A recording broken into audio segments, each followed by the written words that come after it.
You will hear a talk on the topic of time perspectives. First, you have some time to look at questions 31 to 40.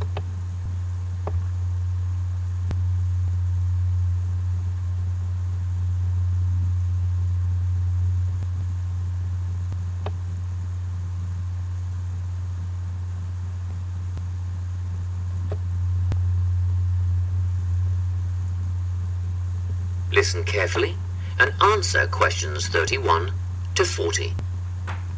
Today, I'm going to be talking about time.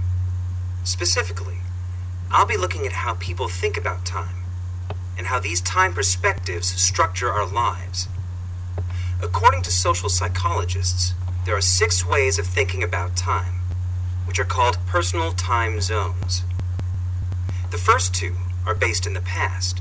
Past positive thinkers spend most of their time in a state of nostalgia, fondly remembering moments such as birthdays, marriages, and important achievements in their life. These are the kinds of people who keep family records, books, and photo albums.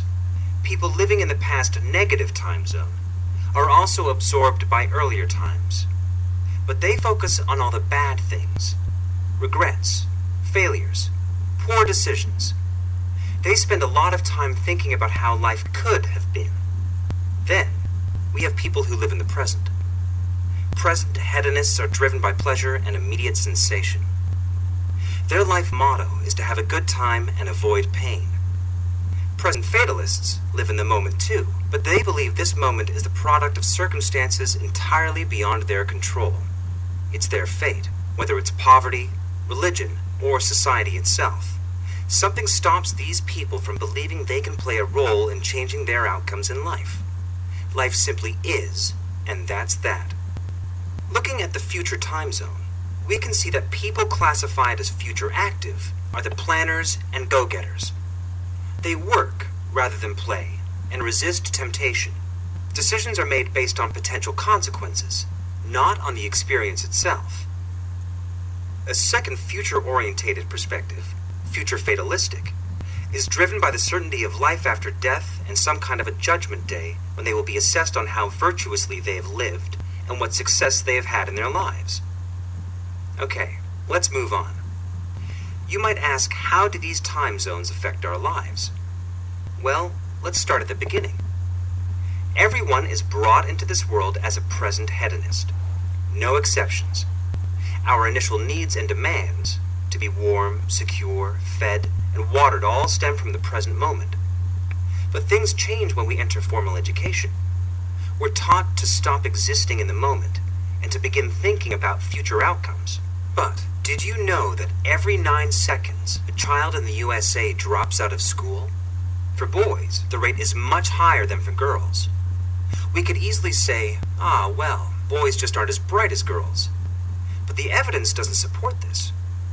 A recent study states that boys in America, by the age of 21, have spent 10,000 hours playing video games.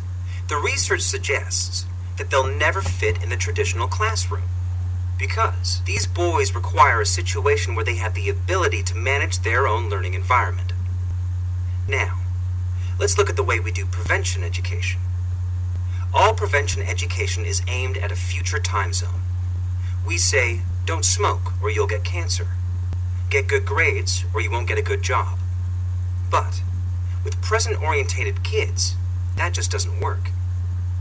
Although they understand the potentially negative consequences of their actions, they persist with the behavior because they're not living for the future. They're in the moment right now. We can't use logic, and it's no use reminding them of potential fallout from their decisions or previous errors of judgment. We've got to get in their minds just as they're about to make a choice. Time perspectives make a big difference in how we value and use our time. When Americans are asked how busy they are, the vast majority report being busier than ever before. They admit to sacrificing their relationships, personal time, and a good night's sleep for their success. 20 years ago, 60% of Americans had sit-down dinners with their families, and now, only 20% do. But when they're asked what they would do with an 8-day week, they say, that'd be great. They would spend that time laboring away to achieve more. They're constantly trying to get ahead, to get toward a future point of happiness. So, it's really important to be aware of how other people think about time. We tend to think, oh, that person's really irresponsible, or that guy's power hungry. But often, what we're looking at is not fundamental differences of personality, but really just different ways of thinking about time.